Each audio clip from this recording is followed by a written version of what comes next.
I always thought our marriage was perfect. We had the house, the 2 kids, the weekend barbecues. It was the picture-perfect life everyone dreams of. We were best friends, or so I thought. I never believed in the idea of emotional cheating. To me, cheating was physical, a clear line in the sand.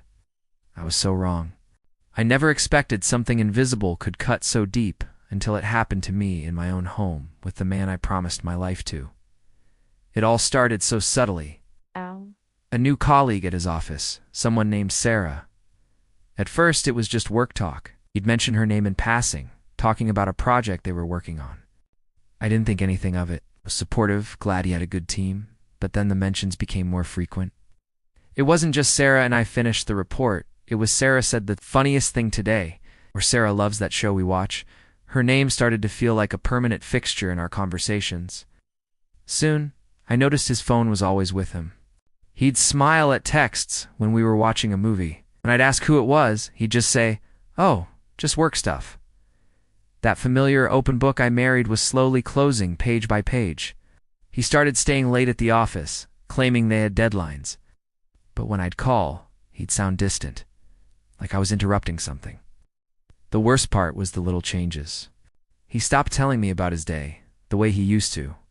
Our late-night talks, the ones where we'd share our dreams and fears, were replaced by silence and the glow of his phone screen. I felt a growing knot of anxiety in my stomach. I was becoming a stranger in my own marriage.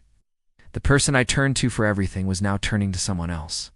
I wasn't losing him to another woman's touch. I was losing him to another woman's mind, her humor, her advice. He was sharing his inner world, the part that had always been reserved for me, with her. The intimacy we had built over years was being siphoned away, text by text, secret smile by secret smile. The breaking point came one evening when I found him laughing at a message.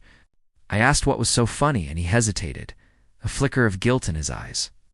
He finally admitted he and Sarah had an inside joke. An inside joke.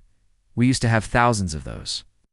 In that moment, the invisible affair felt more real and more painful than any physical betrayal ever could.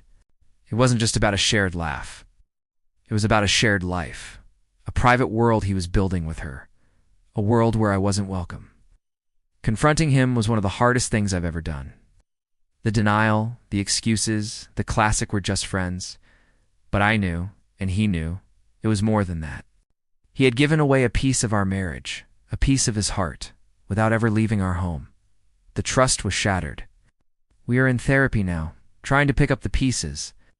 It's a long, painful road. Emotional cheating doesn't leave visible scars, but the wounds are deep, and they take a long time to heal. It's a quiet betrayal, a slow erosion of a bond you thought was unbreakable. If you're feeling this kind of distance in your own relationship, please don't ignore it, talk about it. The silence is what lets the distance grow. Thank you for listening to my story.